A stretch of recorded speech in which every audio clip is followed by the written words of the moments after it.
حدیث پاک ہے، رسول اللہ صلی اللہ علیہ وسلم نے فرمایا کہ نبوت میں سے صرف اب مبشرات باقی رہ گئی ہیں۔ صحابہ نے پوچھا مبشرات کیا ہیں؟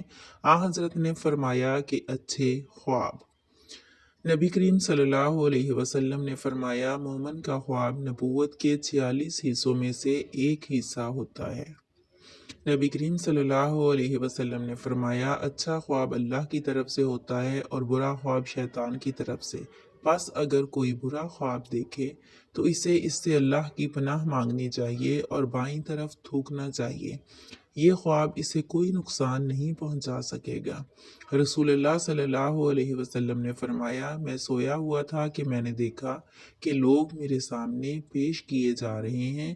وہ قمیض پہنے ہوئے ہیں، ان میں بعض کی قمیض تو صرف سینے تک کی ہے، اور حضرت صلی اللہ علیہ وسلم عمر بن خطاب رضی اللہ عنہ کے پاس سے گزرے تو ان کی قمیض زمین سے گھسٹ رہی تھی۔